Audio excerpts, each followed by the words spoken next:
What's up, guys? Welcome back to my channel. Thanks so much for tuning in. My name is Brandon Smith, and today's case takes us once again back to our home and native land, Canada.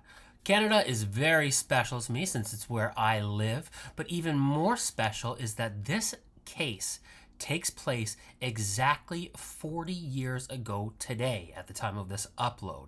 So I always like to do cases that are close to the day that I'm recording because I can kind of, as strange as it sounds, get in the feeling of what the weather was like at the time, what the atmosphere was like at the time. It brings me a little bit closer to the case, which I think is important when I'm reviewing the details and thinking about what may have happened. All right, so without further ado, let's get into it. The day is Monday, December 14th, 1981.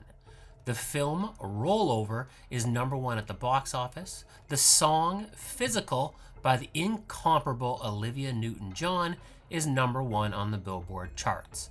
And just 3 days ago, former heavyweight champion of the world, Muhammad Ali, loses to Trevor Berbick in what will prove to be his last professional fight. Born and raised in St. John's, Newfoundland and Labrador, Dana Bradley is a 14-year-old girl in the 9th grade. Done with classes for the day, Dana is decompressing with friends from school. Tonight is a very special night for Dana. It is her mom's birthday, and the family plans to celebrate the event at their home. She bids her friends goodbye and heads out into the St. John's night.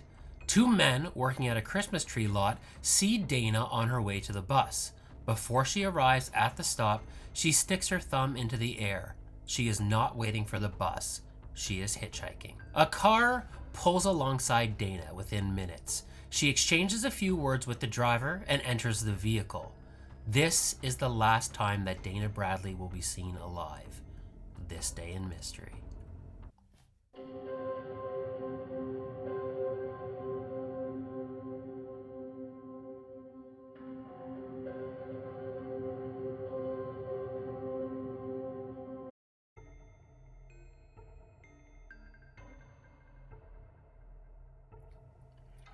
Monday, December 14th, 1981, in St. John's, Newfoundland and Labrador is slightly above freezing.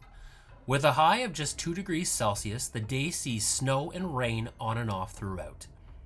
Born on July 24th, 1967, 14-year-old Dana Bradley is a bright freshman at I.J. Sampson High School. Dana gets good grades and has a strong passion for art. She can often be found painting and sketching in her spare time. Dana lives with her stepfather Jeff Levitz and her mother Dawn Levitz. Tonight is Dawn's birthday, and the teenager is eager to celebrate the occasion with her family. At 2:50 p.m., Dana leaves her school with 2 friends, Terry Lynn Melinda and Penny Cobb. The three gather at the home of Penny Cobb, and just after sunset at 4:55 p.m., Dana phones home and speaks with her grandmother. She tells her that she is planning to catch the bus shortly and be home in time for the party. Dana leaves her friend Penny's house at 5:08 p.m. Harry and John Smeaton are employees at a local Christmas tree lot. It is just 11 days from Christmas, and the brothers have been busy all day. As such, they are taking a little time to relax and have taken respite in the back of their pickup truck. The site is less than 10 meters away from the bus stop. At 5:20 p.m., they see Dana. Harry remarks to John that she must be going for the bus. Instead, the two witness Dana pitch her thumb in the air and hold it aloft. Terrible, John says. A young girl like that hitchhiking. The two watch Dana gesture at the passing cars on Topsail Road. At 5:23 p.m., a car pulls alongside Dana. The car is a beige or faded yellow 70s era Dodge. The car is in rough shape, with a good amount of visible damage and a non-functioning passenger door. Dana leans into the car and makes conversation with the driver. After a brief conversation, Dana grabs for the door handle on the passenger side. Nothing happens. The door remains closed. The driver leans over the passenger's seat and pushes the door open from the inside of the vehicle. Dana smiles, and with access granted, the freshman enters the car. The brothers watch as the vehicle pulls off and disappears down the urban road. At 5:30 p.m., the party for Dana's mother begins. Dana never arrives.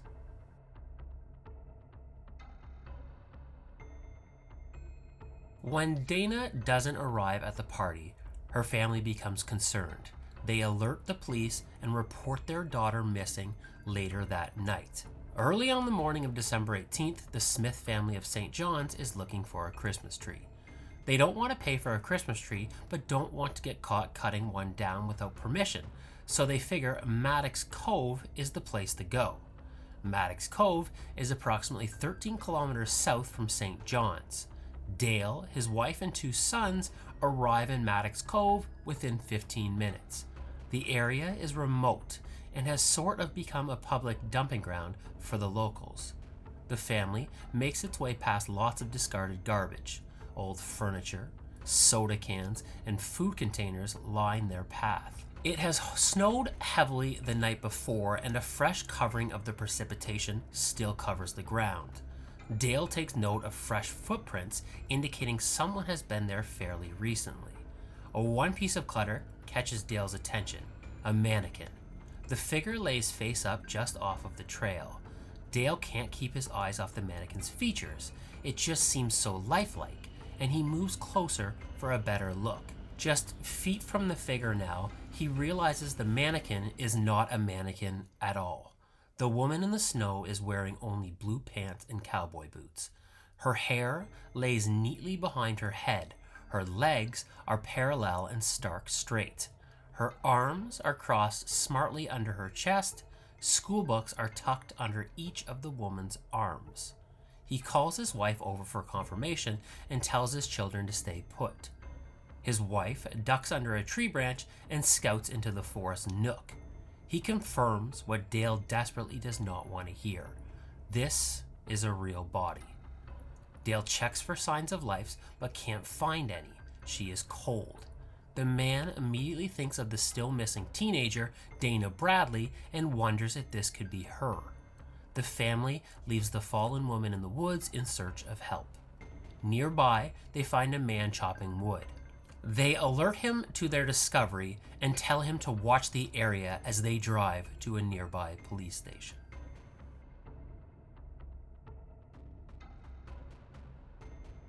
When police arrive at the scene, they find the body and immediately determine that she is dead.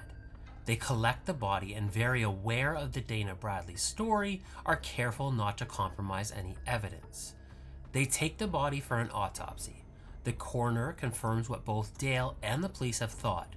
This is Dana Bradley. It is determined that Dana had her skull fractured by a blunt object, but cannot identify what the blunt object was. The blow caused her death. The coroner also determines that Dana has been sexually assaulted. Dana is determined to have died approximately 84 hours before her discovery, meaning Dana was likely killed just hours after last being seen at the bus stop. The coroner also takes note of one odd detail. The woman's face appears to have been cleaned or washed after her death. Who killed Dana Bradley?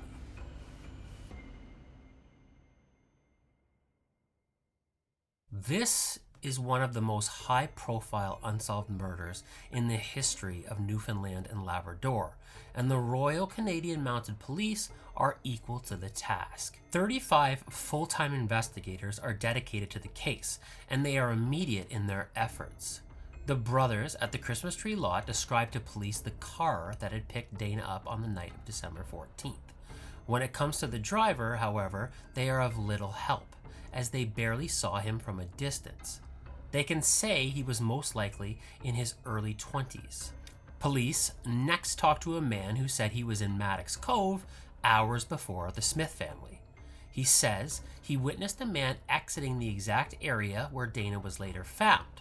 After matching the sighting with the coroner's timeline, the police conclude that this unknown man must be the killer of Dana Bradley. The witness at the Cove, like the Smeaton brothers, also believes the man to be in his early 20s. With the help of the witness, police are able to put forth a composite sketch. Investigators interview over 100 people, track down more than 1,000 leads, and search over 800 cars. Nothing of consequence is found. As the months go on, a yet unsolved investigation peters out, and by May of 1982, a single full-time investigator remains on the case.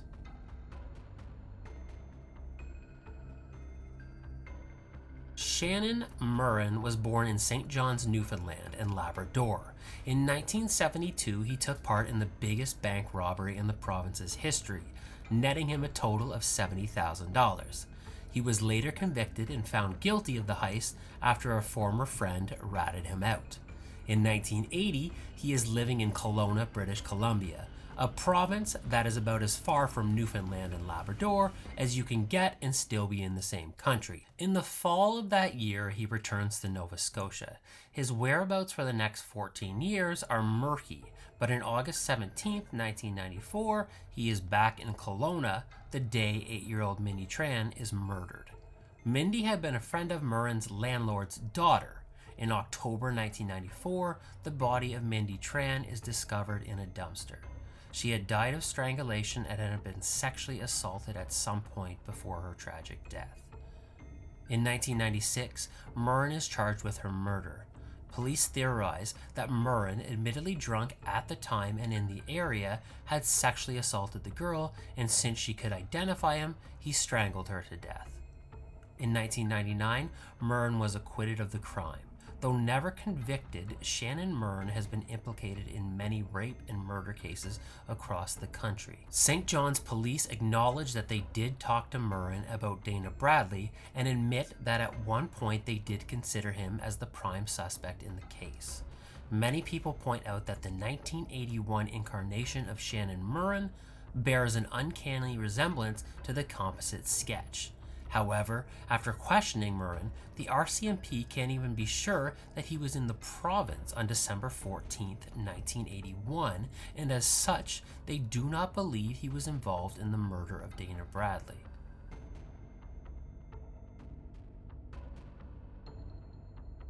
In 1986, a tip is phoned in that points authorities in the direction of David Somerton. Somerton is already very well known to police. He has a long history of petty crime and sexual assault throughout Newfoundland and Labrador. Somerton is brought in for questioning, and to everyone's great surprise, he confesses to the murder of Dana Bradley. He said he was driving through the area on December 14th and saw Dana looking for a ride. He picked her up, raped her, killed her, and disposed of her body in Maddox Cove. Investigators are shocked. His accounts, though rudimentary, are consistent with the actual murder. David said he buried the murder weapon just meters from where Dana was found. He said that the next day he took the car to a dump just outside of town and left it on the property. While police had already thoroughly searched the site of the final resting place of Dana Bradley, they had a reinvigorated purpose, and they commissioned a group to research the area. This time, the search was exhaustive.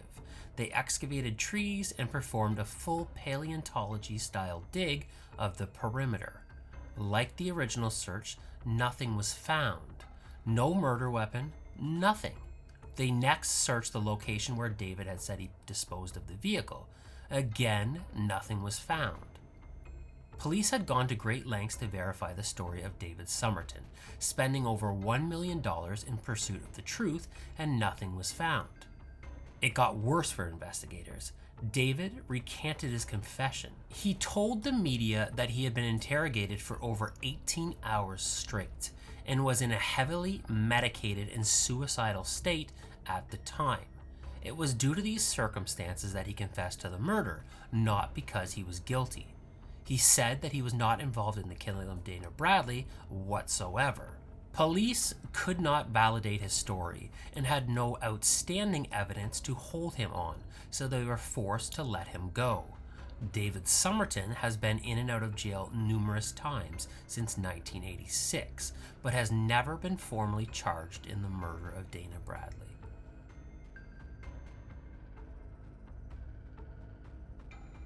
In 2014, a man named Danny TUFF came forward with information in the Dana Bradley case. When police went to interview him, they were shocked at what he told them. he witnessed the actual murder. He told police that he had been plagued by alcoholism for the better part of his life. In 2011, he got sober, and after pursuing therapy, he started recalling repressed memories from his past. He said that on the night of December 14th, 1981, he was in the back seat of his father Robert's 1972 Dodge Dart with his 4-year-old brother. Driving the car was a family friend and neighbor named Thomas Carey. Danny told the police that Thomas had been sexually abusing him for years. On the night in question, Carey stopped the car and picked up Dana. He told the police that the Smeaton brothers most likely didn't see anyone else in the car because he and his brother were small at the time and not in car seats, meaning that they would not be visible from the brothers' vantage point. Dana gave Thomas her address on Patrick Street and said that this was her destination. The man headed in this direction, but upon arriving at the street, drove past. Dana became scared and tried to jump out of the car. The man held her in the car with promises that he was turning around. He never did. He drove to what Danny described as a pit in the earth. Upon arrival, Dana escaped and fled the car. Undeterred, the man gave chase and quickly caught up with the teenager. The two brothers got out now and followed the pursuit. Horrifically, over the next hour, Danny says that he witnessed his neighbor rape Bradley before finally striking her and killing her with a tire iron. After this, he witnessed Carey dispose of Dana's body in that alcove in Maddox Cove. Danny claimed to investigators that he was the reason that Dana appeared to be so cared for in the position that she was found. At his primitive age, he didn't understand death. As such, he thought Dana would be okay. He smoothed out her hair and folded her hands over her abdomen. He said that he placed the books under her arms because she would need them for school the next day. The police asked him why he hadn't gone to authorities with this story earlier. Danny said that he had. He told these police officers that in 2011 he had gone to the RCMP with his same story, and that he was only coming forward again now because he had been urged to do so by the original detective in the case, Detective Jack Lavers.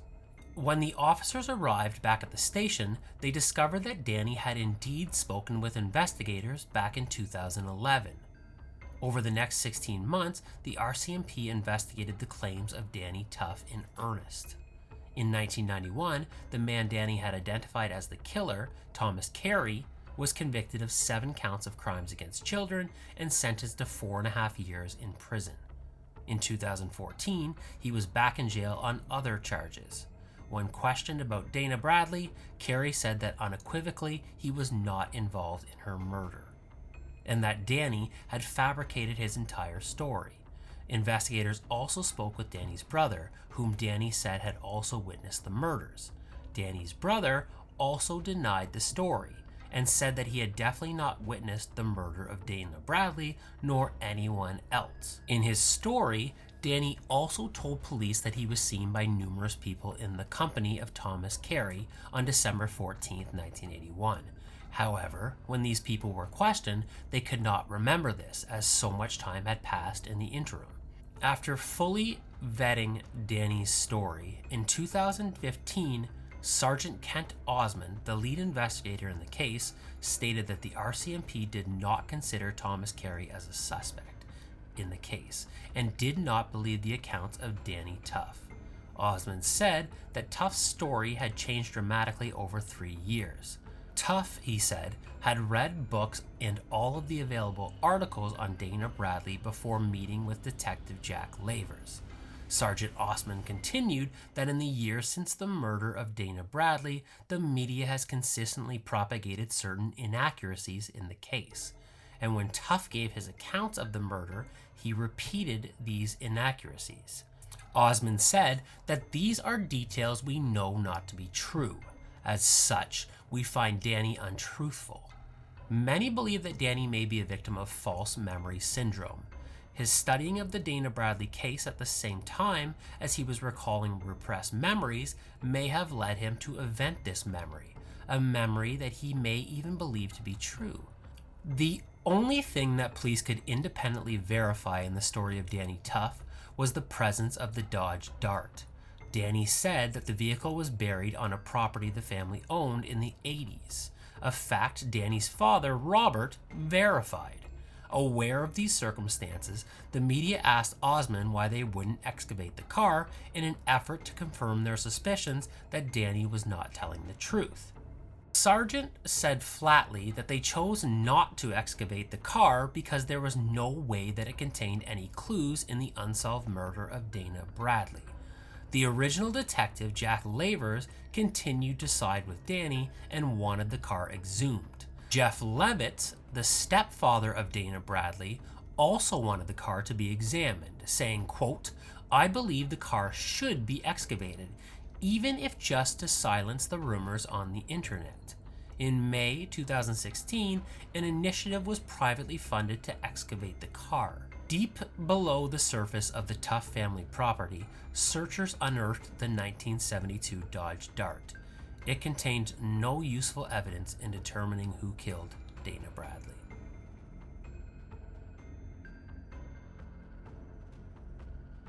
All right, so here is what I think happened. And forewarning, this is a very long explanation, so buckle in for this one.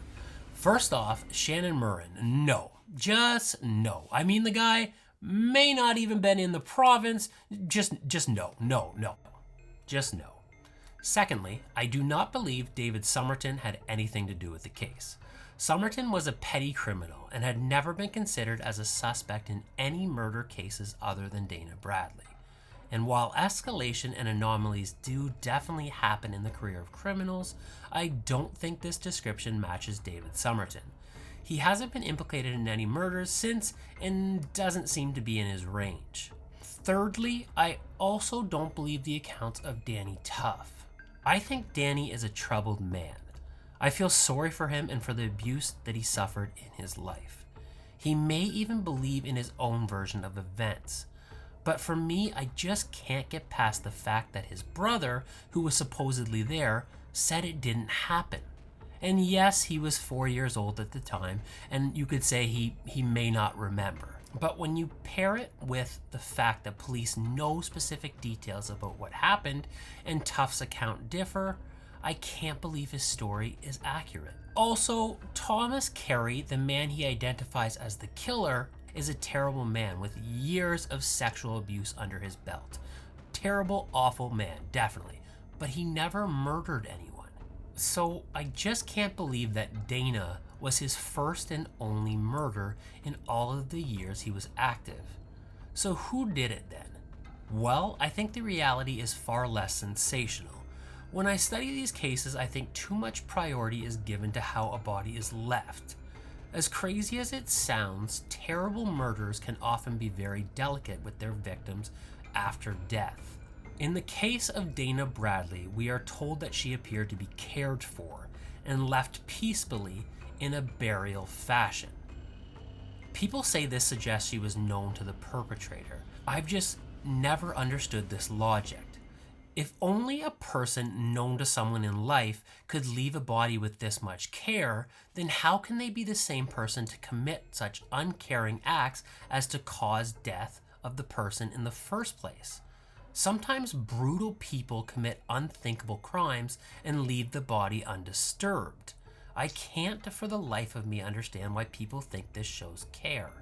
I think it is just the final perverse aspect of an indelicate, uncaring act. Meaning, I don't think you can correlate a body's placement after death with the victim's relationship to their killer in life. I don't think Dana's killer was known to her before December 14th. I also don't think the person is local. The population of St. John's in 1981 was just over 80,000 people. If the person was native to the area, someone would have been able to identify this person. Someone would be aware of a man that was in his early 20s and looked like the composite sketch, drove an early 70s rusty Dodge with a passenger door that didn't work. These are pretty specific details in a population of less than 90,000 people. And with the intense media scrutiny and police opinion, I believe this person would have been easily identified. That is why I think that on December 14th, 1981, there was a stranger in town. An American stranger. He drives past a young lady on Topsail Road. She is hitchhiking and the man is driving a long distance and figures some companionship might be a welcome distraction. He stops and picks up Dana. Dana tells him she isn't going far. Her house is less than 10 minutes away. On the short drive to Dana's house, he becomes fixated on the teenager. He doesn't want to let her go. He produces a knife and tells her she isn't going home just yet. He tells her that if she complies, the man will take her home. He drives Dana to Maddox Cove. He parks on a secluded road just outside of the town. He sexually assaults Dana. After crying in the front seat, Dana asks if she can go home now. The man grabs a hammer from under his seat and strikes Dana over the head. Mercifully, the blow from the hammer kills Dana instantly. He straps Dana's backpack to his back and leans across the front seat. He cradles the body of the 14-year-old and walks the short distance into the forest and lays Dana down in the dark recess. He removes 2 books from the backpack and places them in the nape of Dana's arms.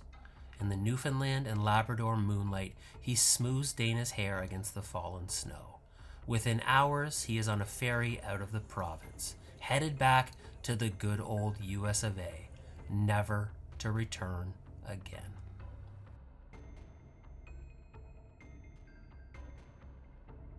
The family of Dana Bradley has been devastated by their loss. Both her stepfather Jeff and her mother Dawn have given very few interviews and talked very selectively about the loss of their daughter. They deal with their grief privately, which is their absolute right. In 2016, the RCMP announced that they had uncovered new DNA evidence in the Dana Bradley case. Retesting of a sample recovered in 1981 connected the murder to a yet unknown male subject. The DNA evidence was also used to rule out existing suspects, including David Somerton and Thomas Carey. The police say that they still receive approximately 50 tips a year in the murder case of Dana Bradley. Thank you for listening to the story of Dana Bradley. Please like and subscribe. And just before I go, please know that you are a wonderful individual who is capable of good. If you are struggling for any reason right now, as a lot of us are, please remember that we are in this together and you are here for a reason. Please be kind to yourself and those you come in contact with. I'm Brandon Smith, and I'll see you next time.